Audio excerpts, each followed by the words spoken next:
Water, the cycle of life.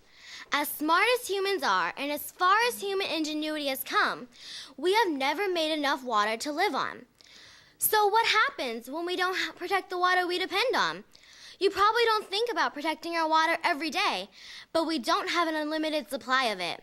Next to Mother Nature, we're the only ones that can save our water cycle.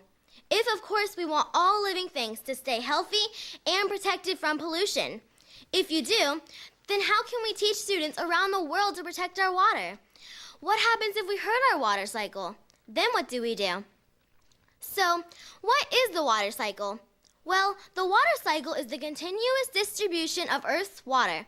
That's why it is called a cycle, because it is always moving and changing forms. Water is the only thing that can be gas, liquid, and solid. During the 4 stages of the water cycle, water is liquid, vapor, or ice. The first stage in the water cycle is evaporation, when water is converted into vapor by the sun's heat. The second stage is condensation, when the vapor is transformed into small water droplets that condense in the sky as clouds.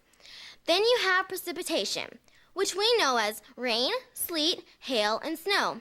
Lastly, there is runoff, when water flows into larger bodies of water. So now that we know what the water cycle is, why is it so important? Let's start off with saying that no living thing can live without water. If one part of our precious water cycle is broken, other phases of the life cycle also get interrupted.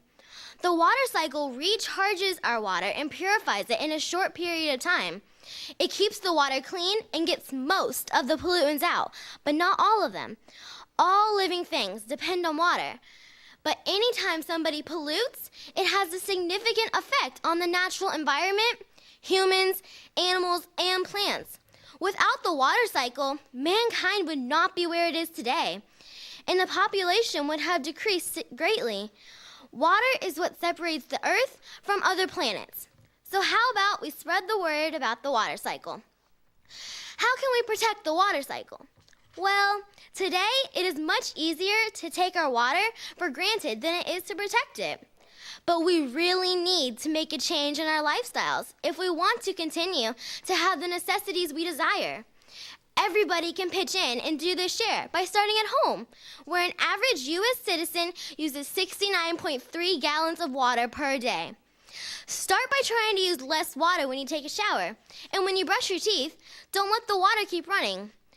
When you're not in a room, be sure to turn off lights and the TV so you don't use up as much electricity, since water is a critical component of the U.S. energy production. Teachers and students need to travel to different countries to learn and to teach ways to conserve water. Local communities can also lend a hand by reducing the amount of urban expansion, because then trees won't get cut down to the extent that it increases runoff. We can all make a change in our environment by picking up trash when we see it and stop polluting. These small steps can have a significant impact on the conservation of the water cycle. In conclusion, without the water cycle, we would not have life. While 2/3 of the earth is covered with salt water, you wouldn't think of sustaining our fresh water as a big issue. However, the cost of desalination is very high and would have a severe negative economic impact on the world economy. Therefore, we need to educate people in different locations over the world the importance of respecting the water cycle. Our water cycle provides us with the #1 necessity needed for survival on the planet. So if we don't implement policies, management practices, and educational programs, we could be putting every living thing in danger.